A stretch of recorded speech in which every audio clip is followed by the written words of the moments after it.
Yo, what is going on, everybody? I am doing this intro as I am reposting our tweet. I was trying to do it in time before the intro, but I have miserably failed. But what is going on, guys? Welcome back to the Suit of Geeks podcast. We are here again talking some more Spidey. And guys, don't worry, this time I got it right. We are talking Amazing Spider-Man 1 and 2 this very fine evening.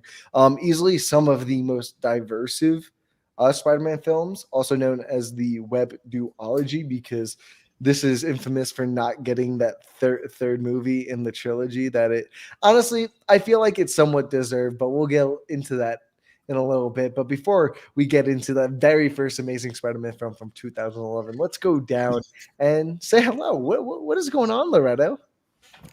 Oh, hello. Happy Hello. Tuesday, mates. It's kind of cold. I was working from home today, but I did it. I did a work project that was due like a week ago, and I did it today in less than 3 hours. But other than that, I just want to say we need justice for Andrew Garfield, man. He deserved so much better than what we're about to talk about today. So we'll get into that. And guys, I got some really bad hot takes. Like when I say hot takes, like bro, try the Buffalo Wild Wing challenge times 20. That's how hot this fucking take's about to be. But before we get to that take, I just want to say, Deep Meister, how's it going, my man? Ryan, secrets have a cost. They're not free. Not now, not ever. I'm excited to break down the Amazing Spider-Man 1 and 2 because it's a couple of films here that we don't talk about enough. And I'm going to come swinging, man. I'm coming in high. I watched both back to back yesterday and wrapped it up today. And I was here and now I'm here and I'm ready to get ready to celebrate Andrew Garfield and whatever happens next week, whether or not he's in No Way Home or not. Right, guys? Wink, wink. I got to say, I'm actually kind of impressed with our enthusiasm with talking about these two films, because usually I feel like when you hear like people on YouTube and even people on Twitter talk about these two movies, it's a pretty sour and bitter taste in their mouth. And like, but dude, I'm so excited to talk about these movies just because of how diverse they are. But before we really jump into this first movie, I think just the history of how it was made is pretty interesting. So I'm sure you guys know, after I would say success financially of Spider-Man 3, they wanted to make another Spider-Man film, but Sam Raimi and everyone involved were just like, they did not want to make another one. Sam Raimi hated the script for that fourth movie, and if you guys look online now and even go on YouTube, you can find like some old storyboards of that movie with a different version of Vulture that we would have gotten. Bruce Campbell would have came back and been like the Mysterio cameo. Like, some really interesting things in that movie, and because it all fell through with Sam Raimi, they're like, fuck it, let's just reboot it. And they got the guy from 500 Days of Summer to come along. One of the most interesting picks for a superhero film, a dude from rom-com. So, and this came out in 2011, and this has the villain of the Lizard.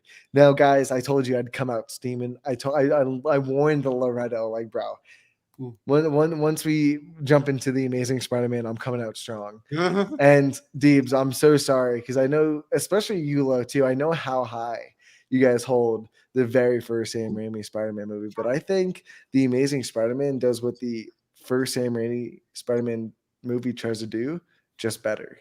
It's literally all the same plot points. Before I get you guys heated and stuff, I just want to explain this real quick. I simply think a lot of it is due because of the acting. And I think that's where Mark Webb really comes into play, in the highlights between these two movies is I found the relationships that much more believable. And even if the story as a whole wasn't that great, which honestly, I don't even think the first Spider-Man, third Spider-Man really have those great stories. It's just the villains inside them that really make them a little bit that more rememberable, I'd say.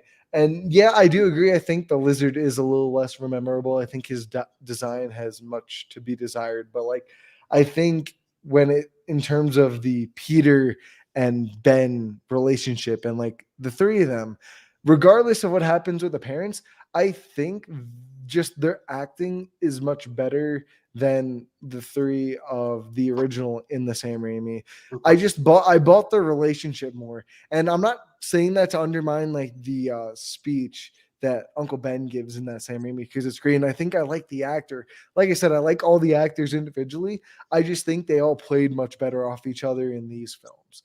And I think that's why I say it did what that movie tried to do, just much better. I mean, it has a scientist who's on a deadline who gets his funds cut and experiments on himself. Like that, they're literally the same movie and end the same way. They both literally snap out of it at the end for a few seconds, and like, oh Peter, like I thought of you as a son. Like, bro, the same moments, but I feel like I'm going on a little bit. But Deebs, I know you're getting a little toasty when I first said that, but go ahead, man. What did you You're wrong. originally think of this movie? Again, you're wrong. But you can't ignore the impact that Spider-Man 1 had. Like, Definitely don't disagree. You can't ignore that. Like, that was monumental watching that on the big screen at the time. And for myself, 2002, I was a junior in high school. You're watching with your buddies. You lived and breathed Spider-Man, the comics, the animated TV show throughout the 90s. That was a dream come true at a time when that never happened. So you're wrong. We'll get into that in a little bit. But I have nothing but praise about The Amazing Spider-Man. I saw it last night, and I really enjoyed it, like far more so than I remembered it, because I haven't watched it in a long time. Like, when you think of like Tobey Maguire, you think of like believable, relatable Peter Parker. He's obviously this uber science nerd. Then you get to Andrew Garfield, who just oozes and oozes charisma and charm, and they're two totally different characters. Like, one's like borderline like what's that Twilight. Like, Andrew Garfield, like, he's devilishly handsome. He's got great hair, super jealous. Yeah, He's just a good looking guy, and you just would never think of that as Peter Parker. Tobey Maguire is Peter Parker. Andrew Garfield was the better Spider-Man. That was always my vibe, my main takeaway out of these two franchises. However, I got to go a little bit on my man Andrew Garfield's side, because after watching these back to back, I'm definitely going a little up and up and up when it comes to my man Andrew Garfield. He brought back that smart-ass, wisecracking Peter Spider-Man that we all know and love. I thought that Mark's Webb understood the Peter Parker and Spider-Man dynamic way more so than I had thought he did. Of course, you touched on it, Ryan. Gwen's character, which I want to talk about, down the line. But the lack of a damsel in distress in this movie was so refreshing. Quick shout out though to some of these like best moments. I think that's from Mark Webb's like directing with 500 Days of Summer. Awesome soundtrack, by the way, if you haven't listened to it.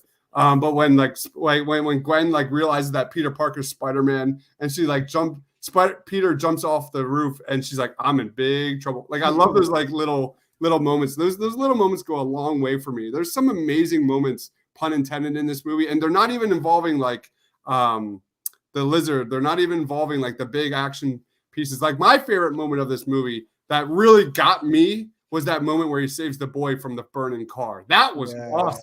And you see Peter, Spider-Man, realize who he wants to be and why he's doing it, why he's doing it. So that was a really, really awesome moment. So you're wrong. Long story short, Amazing Spider-Man is better than I remembered it. It's really high, but it's not as good as the original Spider-Man. That feeling of me in the theater with my buddies for the first time will never be beat. Nostalgia wins every time. One thing, I'm curious to know if you guys feel this way before we get to you, Loretta, is the introduction of his final suit form. You know what I mean? They both kind of go through their sketch montages and shit like that. Figure out, they have their mock one suit. They figure out like how they're really gonna build the suit. How do you think the intros or introduction of that suit feel towards one another? Because I feel like the reveal in The Amazing Spider-Man is so much more cinematic. I remember watching this movie in the theater and was like, yeah, that's a badass scene in first person, and having him swing onto a building and just look at his reflection. And then it follows up to a scene that's probably one of the most like Spider-Man / Peter Parker scenes, like ever. Him just sitting on the side of the building with his like bag on his back, his lunch on his side, and he's talking to his aunt, just like wadding his feet, like, yeah, man, like he doesn't want to talk to her, like some super teenage shit. Like I dig it so much, and I feel like it was a little underwhelming in that first Sam Raimi movie. And I hate to compare a lot, but I feel like when you really look at both of these films, they're very similar together in how they just follow one another, similar plot points and stuff like that. But I do gotta say that I like this suit too. I feel like a lot of people give this suit a lot of shit, but before we get into that, sorry, I'm going a little off the rails. Loretto, what are your thoughts on this movie, my man? So I think what Mark Webb establishes with this film is what it plagues both films, and it's just maddeningly inconsistent. Like there are some truly amazing, monumentous, fantastic moments, especially visually. Like minus Lizard's face, Amazing Spider-Man 2012 is visually beautiful. I actually saw this in 3D back when the conversions were early, but this conversion for this was amazing, and the web swing was top notch. The action sequences were like he crawls like a spider on Lizard's body, swinging behind Stan Lee in the library, him like visually sitting on a web waiting for the lizard to come into the sewer, like really cool like stills and screenshots that I'll always remember. But then there's just minor gripes here and there, like I don't like the lenses on that suit. It looks good everywhere else. I just don't like those little motorcycle lenses that he got. And then like I said, Lizard's face just takes me out of it the second we see him, because as much as I know they tried to go for a more humanoid type of monster, the snout is just so iconic for that character, especially in the comics and from the TV show. The snout was just something that I think it gave Lizard a certain kind of personality that the no nose flat face thing just comes off kind of Super Mario Brothers Koopa from the film. And so that was one thing. And also Peter Dives hit it on the head a little bit. Like Andrew Garfield's an amazing actor, but he's so damn handsome and so damn cool, and he skateboards and he has like twirly hair that's just so perfectly poofed, and it just kind of felt like a little bit of a departure from Peter. I'm not saying he was a bad Peter, it just, and I understand there's different interpretations of the character, like don't hear what I'm not saying, but he just didn't feel like an underdog. He felt way too cool to be Peter for me.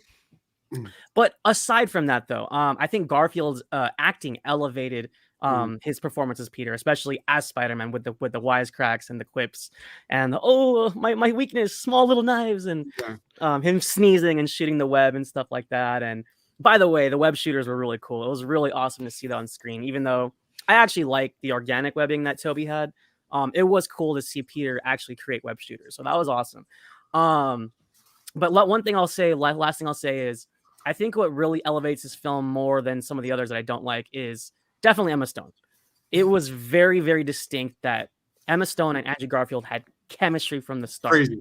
And I'm not saying, because I'm more of an MJ guy, but I will say Emma Stone does perform here better than Kirsten Dunst. I think their Thank chemistry God, bro. If you're gonna say something different, I'm sorry, but like that'd be the biggest insult to humanity. Yeah, no, I love Kirsten Dunst, but Emma Stone and Andrew Garfield were electric, and I don't know if them being romantically linked had anything to do with that, but it does help in certain cases. So I mean, Toby and Kirsten were romantically linked, and I felt like they were brother and sister.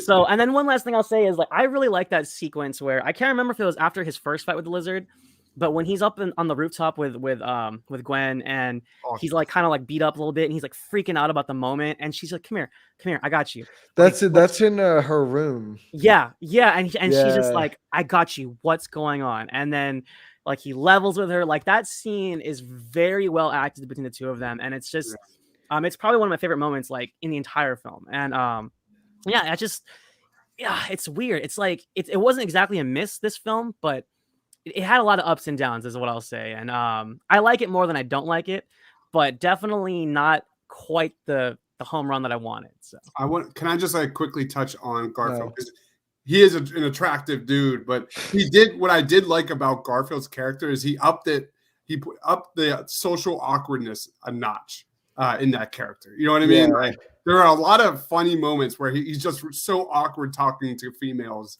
and stuff like that in Amazing Spider-Man, and that won it for me too. I like that bit.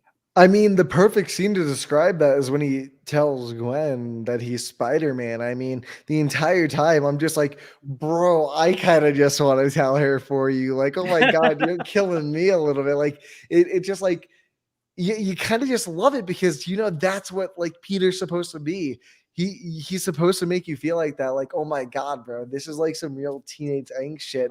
And he doesn't use his words, but he uses like Spider-Man to kind of get the girl in. I'm not going to compare, but Deebs, continue, my man. No, the scene where he's confronting Gwen, he like sneaks his way into Oscorp and goes, I work here, I don't work here. I was going to say that I work here, but it seems like you in fact do work here. Like, that was perfect, man. Just perfectly delivered for me. It was great. Garfield's terrific, man. He deserves better. Oh, and real quick, also shouts out to Emma Stone, like you guys said, actually being active in the third act. Like, yes, it wasn't just like, oh, help me. Like, she was helping Peter, which was freaking awesome. And she said no, Peter, and was like basically like hung up the phone on him and was like and doing her. And that was a good moment too, because like Peter's just like, Gwen, don't go, it's dangerous. Listen to me, motherfucker. She's like, no. And he's like, Gwen. She hangs up. And he's like, oh my God. Like, we've all had those moments where you're in an argument with like your girlfriend or something, and you're trying to get to her, and she's so angry, and she just wants to do something that's completely against you because she doesn't want to be controlled by you. Like, we all get those moments, and I'm just like, oh my God, bro, I get it. I know you're trying to help her, and she's just trying to be stubborn. Like, I love it so much. It like just talking about it makes it that much better for me. But I do gotta agree though. I do think the Lizard is a little underwhelming. I think overall he's good. I like the third act. It is a little bland in terms of like fighting and like overall third act. If you guys have ever played the Spider-Man PS4 game, it kind of reminds me of that third act where they're just fighting on the top of Oscorp. It's not Doc Ock in this case, it's Lizard, but same thing. You freeze him, shit like that. And I'm just like, yo, why is Captain Stacy here? Like, dude, I know you're the captain, but like, bro, you got a shotgun against what you guys believe to be a dinosaur. Like, who do you think is gonna win this if he's almost beating a dude that comes out of his hands? Like, come on. And I gotta say, that's the one thing I like about the made web shooters that he makes in the garage is there's this small detail that just adds that much more to his web swinging is whenever he has to change it is he flips it out and it makes this little mist to let you know when it pops out, and there's a little slider that goes back in, and it's so satisfying to watch him do that when he's in a close-up of him just doing like some fucking 360 bounce off the wall. He hits like some fucking window, clips it into the wall. You see this nice little bit. I'm just like, oh my God, bro, this is so fucking clean. But what did you guys think of like the web swing? Because I feel like that's the thing between all three different versions is they all feel very different, which is something that I do appreciate is like even in their web swinging, they all just feel different. I feel like Tobey Maguire used his environment much more than the other two did. And I feel like Maguire's, you kind of just, you feel him swinging, like you feel like you're there out of all the three. I feel like it's the most realistic out of the three. What do you guys think about this, Deebs? I mean, I think it is really nailed out of the park in the second movie.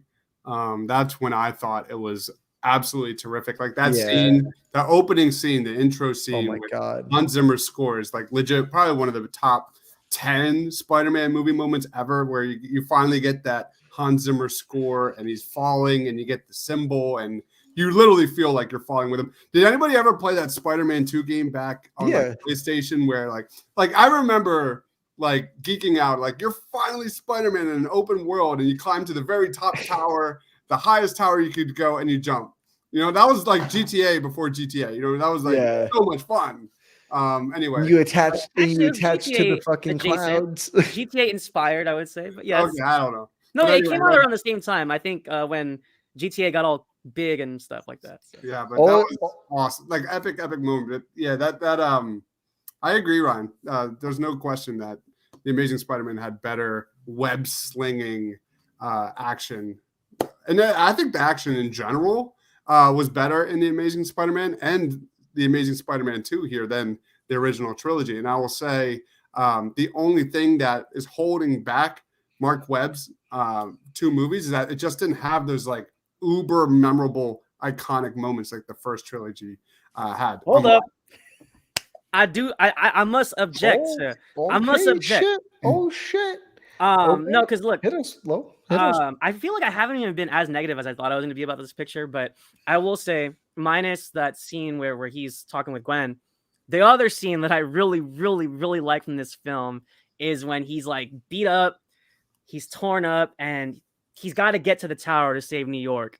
And the freaking crane operators swing their cranes to give him a path because they were like, "You got this, Spider-Man." Like New York got behind him, and I mean, again, it's kind of reminiscent of some of what Randy I told you the first Spider-Man, bro. Yeah, no, it had shades of that, but it also had its own flavor, and that web swing is freaking fantastic, man. And with the score behind that one as well. Let's be real. Like, there's so much copy and paste from the first movie to the second movie. You had the horror elements. You had the villain that was talking to himself. Like, there's many moments in this movie that were just taken from the first one. And the fact that we're talking about an origin Spider-Man movie and it wasn't that bad, I think Mark Webb deserves a lot of credit for making it much more entertaining than it probably should have ever been. So I want to touch on, I think, easily the most controversial thing between this one and the second movie, and I think that's the edit edition of like the Peter's parents subplot. Now I have two different opinions about this subplot between this movie and the next movie. This one, I think it works for the most part. I don't think they hammer. I like that they try to do something different. Let me begin to say, I like that they try to make themselves unique from the Raimi films, even though they are copying a lot of that first movie on top of just straight up making it an origin film again. I do appreciate that level of confidence that they can expand on that story. And I remember sitting there like, you know what? I don't think it was the best. I'm not sitting here trying to convince you guys like, oh man, yeah, dude, this was great. I hate that they fucked it up in the second one. But I think that they had some good footing to expand this in the second movie. We'll get to like what I feel about what they did wrong in that second movie to like foot it in the right direction. But I think that the mystery was there and it kept me wanting to know a little bit more. Like I said, a lot of it goes back to what they did in the second one. So I'll say that I don't think it was awful, but there's a good aspect of it that doesn't work as a whole. I have an interesting question to bring up, kind of piggybacking off of your theme though. But go ahead. I like the mystery of the parents, but I kind of felt like it detracted from what was really important to Peter at the time, especially Oscar winner Sally Field, who I thought was such inspired casting. But is it just me, or do I feel like she didn't get enough screen time in this film? I don't know. I feel that way about all the Aunt Mays, really. I feel that way about Marissa Tomei, too. I think Marissa Tomei gets the least amount out of all three, to be honest. She's also an Oscar winner. Yeah, and she's also an Oscar winner. So I don't really see that as a negative, but I do think in the second one, their relationship does get better. And yeah. Oh, definitely. Yeah. That's one of the stronger points of that film, actually. Yeah. But guys, what do you think? Like in this first one, I feel like he didn't have a lot of screen time with Aunt May. No, yeah, and even Aunt May felt like unnecessary completely. I agree. It got a lot better in the second film, but like let's be honest, like everyone wants to see Gwen and Peter on screen. It was just like stop, just like get Gwen and Peter on the screen, like because they were so like that chemistry was so on fire. But throughout the second movie as well, which we'll talk about. But I didn't like it. I liked it a lot more than the second. That's the thing though. I feel like even though she wasn't in it a lot, I feel like the moment she needed to be present when it comes to being an actor, like emotionally, she was there. Like the whole Uncle Ben scene between her and Peter after he just come home and finding Uncle Ben. Like, dude, it you feel it. And that's the thing about this movie that I said earlier is yes, it does the same exact things as that first Sam Raimi movie. I'm not doubting that. It's just a copy and paste. But just because of the character dynamics and those relationships, it just makes each of those individual plot points a little bit better, in my opinion. And I think the same kind of goes for Kurt Connors. I think they kind of flimsied with him in the third act. I liked how they built him up in that first and second, where he has that connection to Peter's father and he kind of takes on that mentor role. I really like Rice and Ifan. Always have a hard time He has a pronouncing hard his name to name. say. Yeah, He's Rice great. and Ifan. He does a really good performance as Kurt Connors. And yeah, the science really doesn't work out in that movie. I've watched like a bunch of those myth busting videos, bro, but it doesn't matter. I think he gives a really good performance of a man struggling, trying to find a cure to rebuild his arm. And I do think it's like again, it is the same exact thing as that first movie. It is a fucking laboratory man, a scientist who is working on a high level project. He gets himself his budget cut. He gets kicked because he wouldn't do human trials, right? But I feel like in this movie, it goes a little bit further than that, than just the human trials, where he has a little bit more at stake at regrowing the hand, where Norman really just has money to lose. And I feel like that kind of deteriorates that aspect and making him seem a little bit greedier. Maybe I'm looking a little bit too into it. Who knows? But when I look at it in that way, I think that Dr. Connors, his drive to take that to himself and to become the bad guy is a little bit more believable than just taking a serum and having it just click in your head like, oh, ha ha ha ha, I'm just gonna throw bombs and start killing people. But what do you guys think about the lizard Rice Fons and honestly his relationship and his chemistry with Peter and Andrew Garfield's really good. Like I said, going back to that,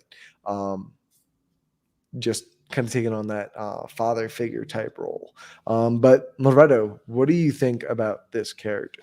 Well, Rice Ifans is a great actor, and I think he brought a lot to the role. But at the same time, the Peter scientist, the dynamic of bonding over science, it was done way better with Alfred Molina and Tobey Maguire, in my opinion.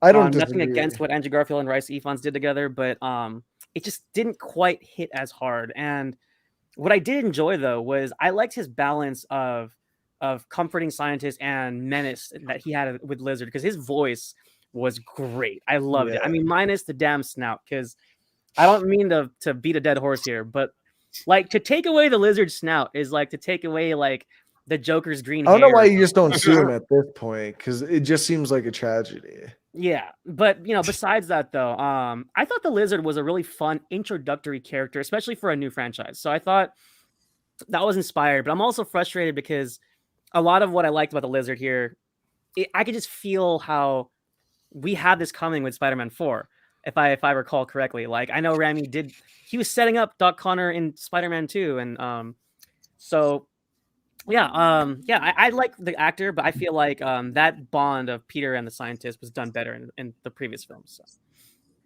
I agree completely. It's my biggest complaint about this movie by far. The Lizard, it just did not work for me. Especially like when we're talking about Spider-Man movies, like you can't help compare it to William Dafoe, Alfred Molina. Like it is what it is. And I'm going to be honest, like if you had a really good creature design for this, I love a good creature feature. Like like this could have been so much better had they knocked out the Lizard, out of the park. And it was a major whiff. It looked bad. Like there were parts where you didn't even know like the size of the Lizard. Like at one part he looked like he was this giant lizard, and at one point like he was like just a little bit bigger than Andrew Garfield. It was just all over the place. So as a villain guy, that's like the deal breaker for me. I didn't feel any sympathy towards him whatsoever, especially at the end when he saves him at the end. Nah, I didn't buy it. It did not work for me. That's heartbreaking. I think you'd say that's more heartbreaking than the movie itself, but who am I to say? Ha ha ha. But no, let me stop. So yeah, guys, man, 30 minutes talking about the first one. That's pretty good, I'd say so far. Yeah. But you know what? Let's get into some final grades and our wrap-up thoughts for The Amazing Spider-Man. And then let's just move on to The Amazing Spider-Man 2, which I'm sure we will have a lot of thoughts on. But Loretto, lead the way, my man. So we haven't really talked about him much, but quick shouts out to Dennis Leary. Yeah. I actually really liked him as Captain Stacy, and I also really Same. liked the conversation he has with Peter at the dinner table about, Andrew Garfield's like, hey, Spider-Man's helping people, and Captain Stacy's of course is like, no, he needs to let cops do his job. He's a kid running around, some vigilante running around trying to do our jobs, and I liked that conversation. I thought that was interesting, especially kind of grounding Spider-Man in a sense that his character in itself is fantastical. So to have a real conversation of what is Spider-Man doing and is he helping the community, I thought that was cool to put in this film. Overall, we said it 100 times already, but I mean, Gwen and Peter here, Emma Stone and Andrew Garfield are just fantastic, and them alone actually elevate this film way up my my rankings that I don't have in front of me. But I will say, I'll give this film an 8, a solid 8. Damn, a solid 8? Oh, okay. I thought I was coming in with the hot takes today. God damn, Loretto. My God, man. That kind of surprised me because, like, I'm pretty sure I didn't even do it that high. Holy shiitake mushrooms. I'm double checking real quick. Yeah, definitely not that high. Holy shit. What about you, Deebs? You're definitely the other end of the barrel on this fucking one. It's a solid 8.5 on my end. Wait, what? Yeah, no joke. I loved how the strength of The Amazing Spider-Man is the acting and the characters, and I absolutely adored Garfield and Stone's chemistry. I enjoyed the darker tone. I'm not gonna lie. I'm good with it. Like, you're not going to replicate the joy, that feeling, that nostalgia of Sam Raimi's masterpiece. It was not a masterpiece, his trilogy, but the first two are golden. But you're not going to replicate that. I fully respect them trying to find their own Peter. I totally respect trying to find the new MJ and Gwen, and they nailed it. They absolutely nailed what it means to be Peter Parker, his actions and how they have consequences, and his overcoming that burden, especially that we see in the second movie. They nailed it. 8.5 for me. It's really, really good. Man, dude, shit. I know I said I was coming in with hot takes, but fuck, you guys really just blew my hot takes out of the water with their grades. Because mine's a 7.2, and I talked very highly about this movie, as you guys have seen. But you know what? I gotta say, yeah, Deebs, I agree with you. I do like that they went a much darker route, and I do think it worked for the majority of the part. Lizard as a whole, a little bit more to be desired, I feel like. I think Andrew makes a great Spider-Man / Peter Parker. Him and Gwen Stacy have a much better relationship, and just their chemistry is just fucking galaxies away from where Toby and Kirsten's was, like, to a point where it gets me feeling giddy inside a little bit. Like, the whole scene of him telling her outside that he was Spider-Man Patty, I'm like, this is great. Fucking love this. And that's where Mark Webb really excels. And we see that even more so in the next one we're just about to talk about. But just to wrap things up, I do really like the Real go quick, ahead, Loretta. I just want to say one more thing. I think it kind of speaks to it. I think that this film is more a good Spider-Man film than it is a bad Spider-Man film. Because there is things I don't like, but the good outweighs it far more here than it does in the sequel. So I think that's why I rated it so high, just to kind of speak on that a little bit. And just to wrap it up in a nice little present, I just want to say, dude, I really like this movie. I really wish Andrew Garfield just got a better due with the second and third movie. That never happened. And yeah, guys, I say, you know what? Fuck it. Let's just get right into The Amazing Spider-Man 2, Oh, baby, yeah. one of the No, most underrated Hans Zimmer scores. So good. I love it. I don't think it's underrated because I feel like that's the only thing people really take a good liking out of this movie. Honestly, I'm There's coming. more than that. I got some. all right. things. So right away, the color palette of this movie is just completely different from every other Yep. Spider-Man film. Like, bro, it feels so lively and vibrant in a way that I've never felt in a Spider-Man film that I want to go back to. That is a New York that I love. And honestly, it kind of reminds me of the New York that I think about when I think about like an absolutely perfect, gorgeous summer day, not too hot, not too cold. The sun's perfectly out, no clouds. Like, bro, that's what I picture, and that's exactly what this movie's got me feeling. On top of the best Spider-Man suit, I'd say. Yeah. Like, absolutely fucking baller killer suit. The eyes get bigger, right? The Eyes get bigger. Love the It bug just eyes. looks slicker. And I was watching Corridor Crew, if anyone watches them here, VFX artists react. And they were talking about the Amazing Spider-Man 2. And a nice little detail to the suit that I didn't think I knew about, but was consciously aware of, but couldn't pinpoint it, was they fit the suit a little bit looser on him. So when he was flying around, you would kind of get the ripples in his suit to give you more of that feeling of his swinging. So Deeps, that's why it feels so much more impactful and better and just so much smoother and cleaner in this movie. It's those small details that I feel like like I said, Loretto, this movie, that's the problem with it. It has so many great high moments and so many great things about it, but the things that are really bad are just like so fucking low and bad about it that it tears my soul because the opening scene for this movie is amazing until Paul Giamatti comes in. I am the Rhino. I will not take any Paul Giamatti slander. He is awesome. He is not why I don't like this movie. No, same here. All I'm gonna say is if he's not the Sinister Six member, I'm gonna be fucking mad and I'm suing somebody. No, it better not be. And It better not be. No, he's got to be in the metal suit too. No. He can't be in anything other. He's got to be in the metal suit. I crush you. You mess with the Rhino. Bro, hey, Geekly Goods in the house. Dude, what is up, Geekly Goods? You just joined in. We are starting the Amazing Spider-Man 2. And absolutely. You know what really bugs me straight off, other than we'll get to the Peter's parents stuff in a minute before anyone acts like I forgot about that when I jumped to this. Yeah, nah, dude, I know it's Amazing Spider-Man 2 supremacy all the fucking way, baby. Mm-hmm. And the chat, can I get an A what? But you know what I got to say to this, bro? You know what I got to say? You know what I got to say? You know what I've got to say. Don't hear what I'm not saying about this. But I hate how fast they changed up Peter's commitment at the end of the first movie. I loved it so much. Me too. Where he made the commitment to Dennis Leary. And that was the other than Paul Giamatti and the parents. That's where the movie started fucking up. I'm like, oh, dude, come on. I was hoping we'd get a full movie. Oh my God, hold up. Oh my God, yeah, dude, there's something I just remembered that I'm going to bring up before I connect to you guys. I'm sorry.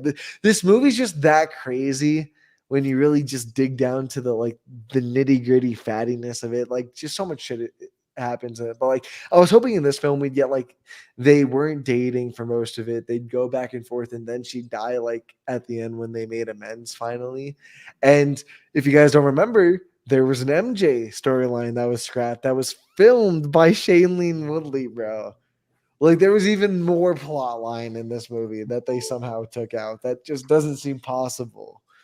But oh yeah, dude. I wish that they kind of put Shailene in the MJ role and kind of use her in the I guess you can say Gwen Stacy and MJ in Spider-Man 3, where Peter used Gwen to get back at MJ, just in the reverse order this time. He uses MJ to get back at Gwen, but not like intentionally in a bad way, just in that, oh man, I'm a Peter and I accidentally fucked things up way. You know what I mean? That's what I was hoping for, but nah, Sony got to go fuck us with their dry dildo. That's all I got to say. Because, dude, it pisses me off. This movie very righteously pisses me off. What just happened? But just I gotta get some of your thoughts and opinions on this. Deebs, what are your general thoughts on this movie, and what do you think just about the opening and some of the things I've already touched on? Yeah, we already touched on the intro. The Hans Zimmer intro in this film is, like I said, top 10 Spider-Man movie content. I could watch that. And I as a huge soundtrack guy, I listen to the soundtrack a lot. It's one that's grown on me. Like, I remember seeing it in the theater and I was like really into it, but I didn't love it.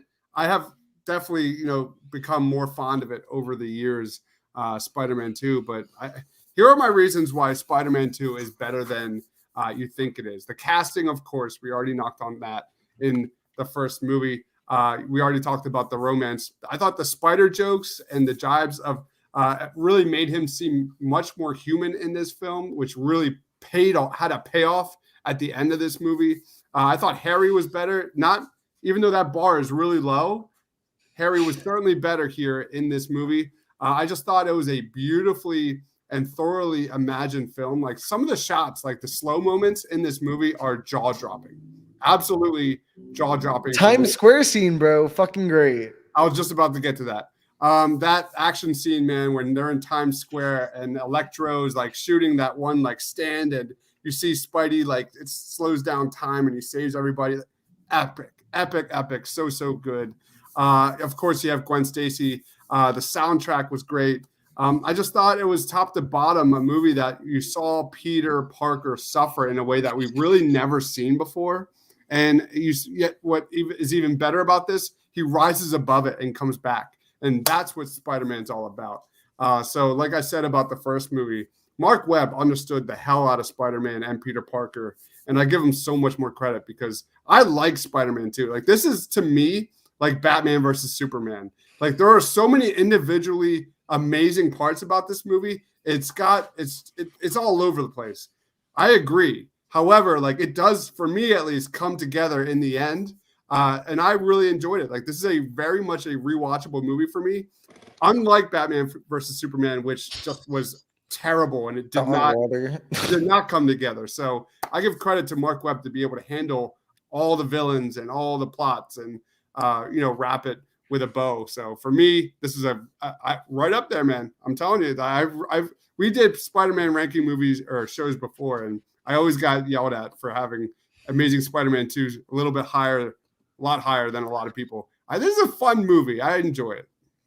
Yeah, it's definitely fun to say nonetheless. What about you, Lo? What are your general thoughts and opinions right now? All right. I think I was too nice. But I will say I like the 2012 film a lot. But I'm gonna take the gloves off now. Oh, take the gloves off. No, Sony, take them off, bro. Come on. I have questions, Sony. With like how critically and fan-wise how slammed Spider-Man 3 was for its just overstuffed, like bloated terribleness at times. Sony, baby. Why would you make the same mistake with this film? Like, there's bone here. There's a structure here that could have been fantastic. You get Oscar-winning Jamie Foxx as Electro, and you completely butcher the character. Like, this weird, meek little, almost borderline like Jim Carrey and Batman Forever kind of like character, and it just didn't work for this film. And I didn't like the blue lightning, and there's a lot of things about Electro I just didn't like. I didn't like the whole transparent eel thing going on. It just you know what, for me, it's like, if Electro would have been taken out of this film, I think we have something to work with here. I think there is so many mistakes being made. And one of them especially is Dane DeHaan gets a lot of crap, but he's a really good actor that, unfortunately, his film career kind of went up and down after Chronicle, because he ended up being in a couple of movies that flopped, like Valerian and Valerian and like, what was it, Cure for Wellness or something like that. The movie was fire though. But Dane DeHaan is a really good actor, and I think this film suffers from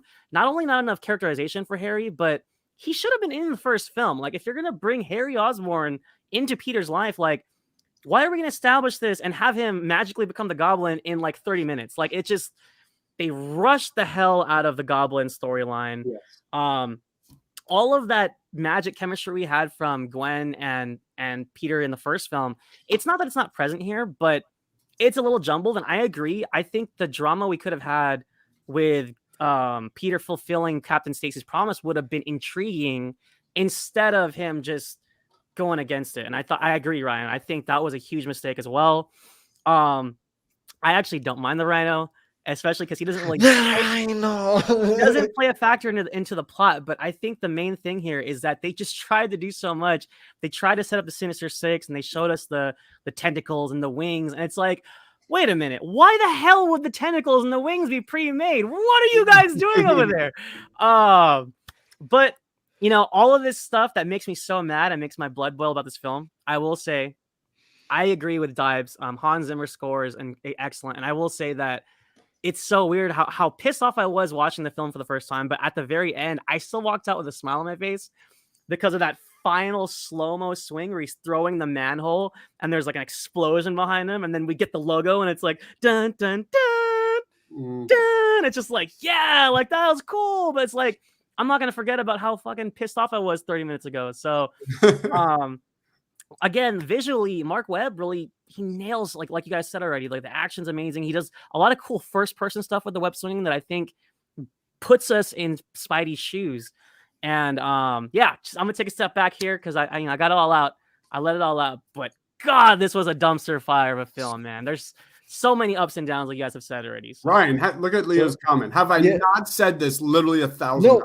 I agree. And I'm going to say the same thing as I've always told you is I don't disagree, but it's also Marvel. That's what I got to say is it.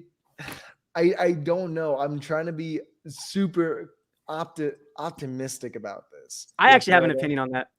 Okay. Case in point. Yeah. Civil War, Infinity War, Endgame, like they've proved to us that they can do this. They had 20 freaking heroes on screen and they made us laugh and have emotional moments in almost every single one of them. They can do this. They introduced Black Panther and Peter Parker in Civil War, and we were still invested in Tony fighting Steve Rogers. Like, they can do this. So they can do this. The question is, do you want to see Peter and MJ's character and arc progress? Or do you want to see a Doctor Strange multiverse Spider-Man story? Well, so this is what I like about this movie is the one thing to also think about is when they're writing this movie, they don't have to set up any of the villains. These are already villains that everyone knows. So that's already one problem taken off their shoulder that I think is the biggest problem is trying to figure out how do you introduce a character? How much screen time do you give them? How much detail do you go into their life? Do you know if you're going to be able to go into their life later in another film? So many different factors, and all those factors are taken away now. You have these characters that are already built throughout 5 different films, right? And you just explain how they got transported from one to another. Now, I've also heard that they might give us a little bit more detail on their lives, but that's also not, I think, a big feat is introducing an entire character and trying to get us to care the way or make us feel the way towards that character that they want us to feel. So that's how I feel about that question, I guess you can say.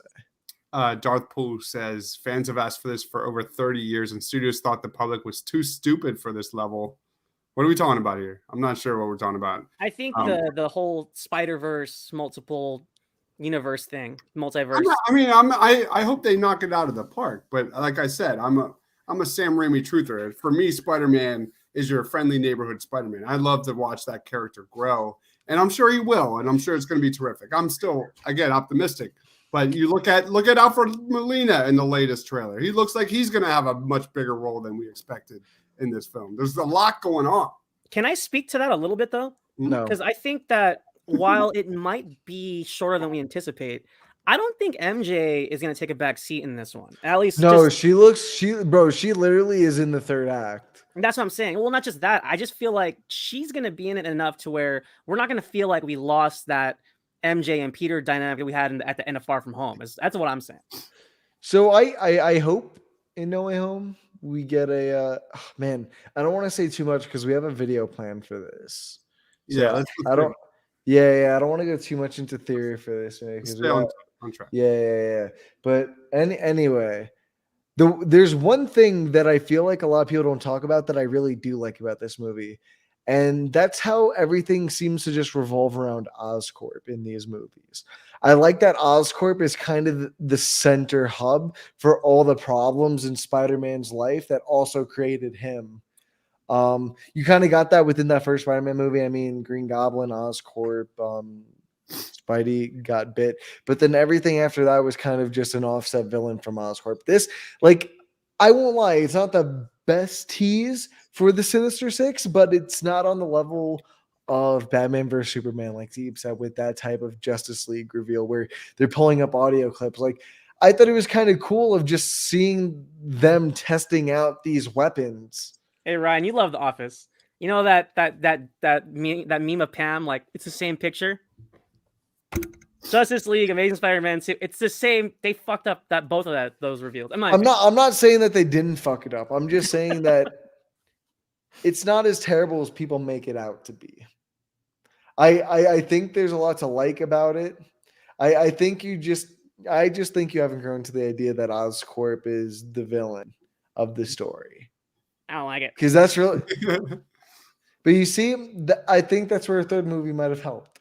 But who really knows?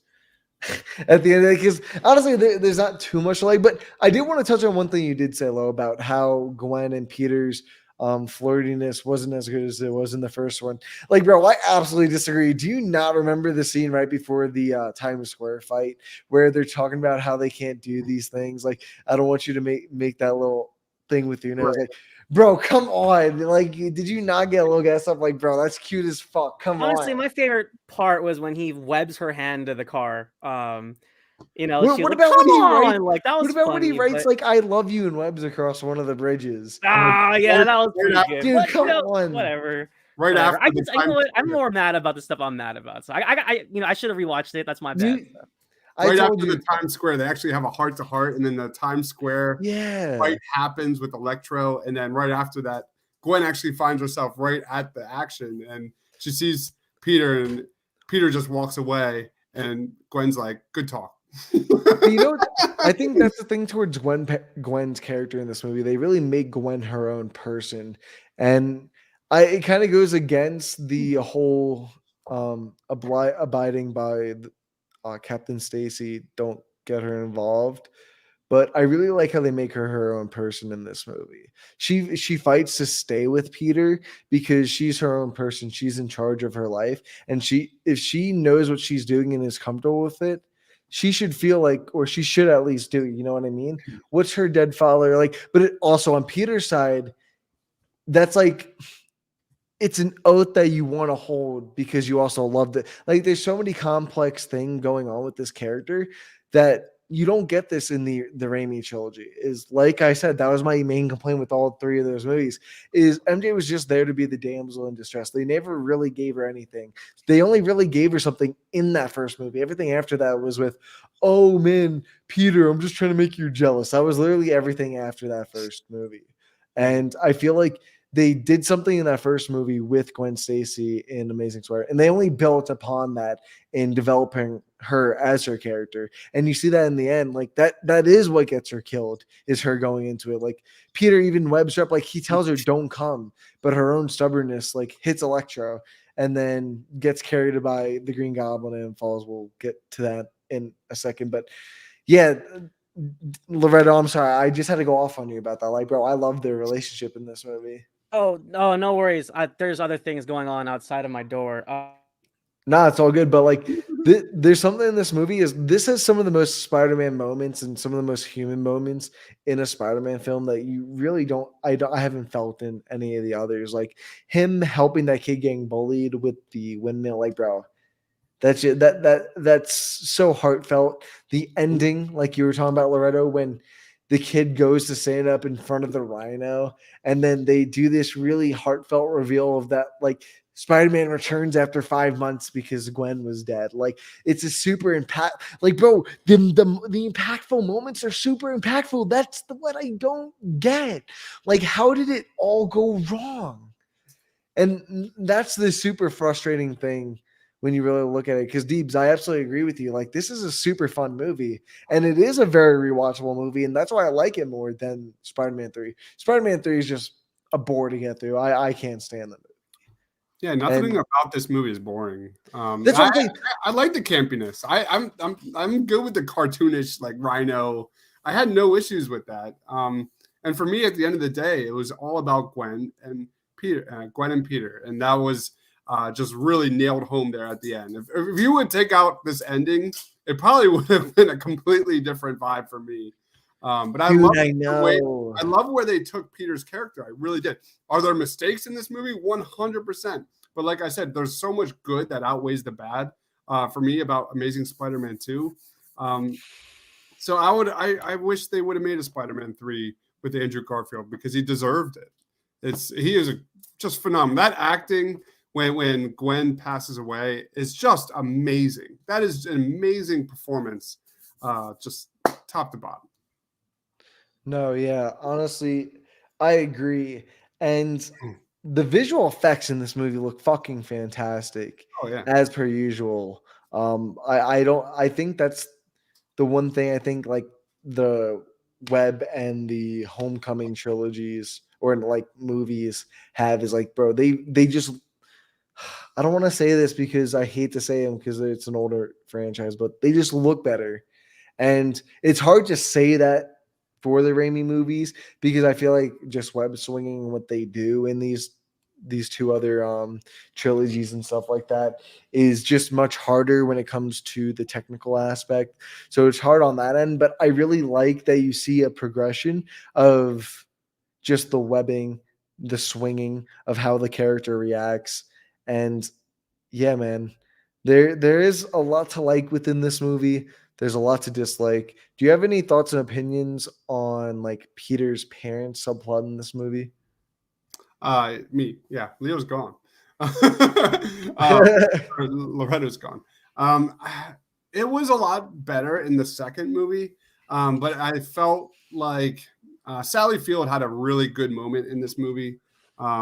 She had a very nice heartfelt moment where she was confessing that I am the mom, like I raised you, you're my boy. I like that moment in this film. Outside of that, it was still for me like it was not necessary overall.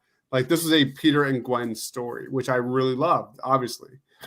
So I thought overall there's a lot of fat that could have been trimmed, and it just didn't. They didn't need it. They really, truly did not need it for me.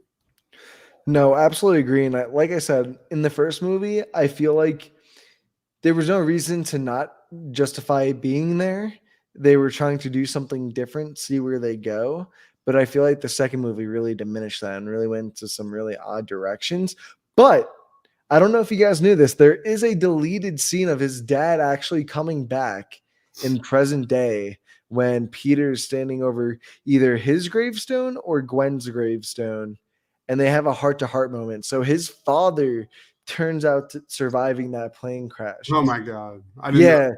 So what's funny? I feel like if they added that in the final cut, I think it would have made people a little bit more interested. But I don't disagree. Like they just flop super hard at the storyline in this. Like they just go super far as to making Peter kind of destined to become Spider-Man when he's kind of just accidentally becomes Spider-Man. He's not destined to become anything. He's just, if he was destined, he would be rich and all that. Like he's this just some kid from Queens who doesn't have a lot of money, whose parents ran out on him and died in this universe. You know what I mean? But they try to add this emotional depth that I don't think needed to go as far that it did.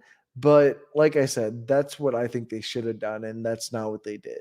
They went way too far. They put way too much into it, and it was just unnecessary. Go ahead. The themes of like time, like they just like literally just hit you on the head with it, like time. Yeah. Like Harry running out of time, Norman Osborn running out of time. Gwen is leaving to go to like England, and Peter's running out of time. Like they were just beating your head over it. Like I said, like you said, it was just so much crammed into this movie. Like great ideas, but they all kind of flopped. Yeah. What about you, Loretta? What do you think about the parent subplot in this movie? Unnecessary. I understand what Darth's saying about them pulling this story from somewhere, but for me, I didn't need to know about Peter Parker's parents, at least in my opinion. I wasn't that curious about it. I thought the plane scene was really intense, but I can't help but wondering, like, as intense as it was, I was like, why was this necessary for us other than seeing his parents die? Like, it just felt kind of like unnecessary in the Like film. I said, it would have made more sense if they kept that deleted scene in. Yeah. You know what I mean? Like, Well, oh, well, look, exactly. Like, it in would the have went somewhere. beginning, you see It would have he's went somewhere. dead. Yeah, it would have went somewhere. Like, even a post-credit scene, like to keep someone in the seat and be like, oh my God, yeah. You know what? If he didn't survive and they kind of didn't touch on them dying after that, then like, yeah, it sucked. But I don't know. Yeah. I'm sorry. It's just I'm trying not to be a Debbie Downer, but it's kind of hard. It's kind of hard when I will say though, I wish my dentist could just zap me with some electricity and just mold my teeth back together. I wish it was easy than braces. I'll tell Like you that much. I would have been interested if they kept Norman alive and had Yeah, bro, they killed Norman so fast. and they had Ben come back, and then like those two confront each other in the third movie. That would have kind of been interesting because they clearly had a relationship. So that would have been maybe fun. Yeah, this movie had so many promises that they didn't keep. And Yeah. that's unfortunate because I'm not gonna lie, I'd be curious to know what would happen in Amazing Spider-Man 3. Yeah. See where it would have gone. I wouldn't have been against it. I'm not gonna say that this movie is the best, but I think that's a good transition into guys. Let's get into some final scores, some wrap-ups, and I think we'll leave because after doing a full rewatch, my list changed on ranking. So if you guys want to do next week for Spider-Man week, we can on the Homecoming and Far From Home, we can do like a re-rank of what we think these movies might rank because mine have definitely changed in certain aspects. But before we get into that, that's a week away. Loretto, what would you grade this movie, and what are your final thoughts, my man? Let me wrap my head around where the hell I would score it. Honestly, can't believe I'm saying this. Probably a 4. Okay. The only reason why it even has a 4 is the good moments that carry it, but everything else just makes it kind of a not a miserable Spider-Man experience, but a very disappointing one. And I think that after 5 years after Spider-Man 3, I was kind of hoping Sony would have learned their lesson. They didn't. But shouts out to Andrew Garfield and Emma Stone. They did their best. And I also do think that Dane DeHaan was underused. And I didn't like his character design either, but I thought the execution of Gwen's death was really well done. Hit all the right notes, but it just stuck in a movie that's just not really enjoyable to revisit. So, oh wait, shouts out to that little kid. That was the same kid at the end who he helped with the power converter model, right? Yeah. Yeah, I thought that was awesome. A Warmed my nice heart. little But full circle moment. yeah, that was just one good moment that didn't have enough of them. So, Deebs, how holly jolly are you feeling about this score? Very. I give this an 8. I give this an 8. I really like this movie. I've said it from the beginning. We've done Spider-Man shows in the past. I'm not jumping off that Spider-Man bridge. I thought this movie had a ton of heart. The emotional moments really worked for me, especially that ending. Yeah, it's overstuffed. Yeah, the blue Electro. It does not work. I'm excited what they do with Jamie Foxx in this upcoming No Way Home. But for me, I thought, there's way more good than bad in this. Again, the Hans Zimmer score, Gwen Stacy and Andrew Garfield and Emma Stone, like they just were terrific. I'm going an 8 on my end. This is not the worst in the Spider-Man verse. Well, I'm definitely on the side of one of you. I can say that. And I gotta say, there's much to be desired with this movie. A lot of great, and I guess one would say amazing ideas, but ultimately really fall flat on its face. Yeah, all the puns are coming in tonight. I'm sorry, guys. But you know what I do gotta say? Andrew Garfield is a great Spider-Man. That's the one thing is they've kept consistently having great Spider-Man with a great relationship that continued from the first movie with a death that really felt earned and just like heart-wrenching that I don't feel like you would have gotten in the Sam Raimi films. And honestly, actually, no, we'll get into it next week, but I got a few heart-wrenching moments about the MCU ones. But ultimately, I think this movie's just a 4.5 out of 10. That scene where, after Gwen dies and the funeral's over and you see Peter just looking on his mask, and then he eventually puts it on. Like that is Spider-Man for me. I love that moment so much. I don't know why. It just definitely clicks for me. I definitely agree, Deebs. And guys, thank you so much for checking us out right now. And guys, we've got a massive plan coming up in the next week. If you guys don't know, we have got the Hawkeye. Are we doing the Hawkeye review tomorrow, right? Or Thursday? I'm down. Let's do it tomorrow. Yeah. We're doing the Hawkeye review tomorrow, guys. So stay tuned for that. I mean, this isn't the episode that I heard was crazy. I heard episode 5 and 6 were pretty fucking nutty. So we'll see what happens in those coming weeks. But guys, starting off our Spider-Man week, we have got the infamous. When I say infamous, I mean infamous, guys. Like so fucking infamous. Like, you don't even know. We got the notoriously infamous drafts. We got the Christmas draft this Saturday, December 11th, 8 p.m. Eastern. The three of us will be on it with many more guests. So check out our Twitter to see the full slate of guests and who will be competing for that. But guys, we were taking a 2-day break after that. But then we're coming in hot. When I say hot, I mean hot next Tuesday with our review for Spider-Man Homecoming and Spider-Man Far From Home with, I think, a re-ranking if we're really feeling it. We'll talk about it because you know what? I'm definitely feeling a little bit. But guys, guess what? On Wednesday, we got 2 live streams coming to you. We got Hawkeye episode 5, and we've got a No Way Home predictions live stream coming to you on Wednesday, guys. It's about to get fucking insane. Hold your seats. Deeps, we got to. Yes, and trivia. Yeah, dude. Oh my god. And trivia is Tuesday, right? Wednesday. Wait, I thought it was Tuesday. No Way Home theories on Friday. That's right. I forgot we switched it. Yeah. So No Way Home theory video is on Friday.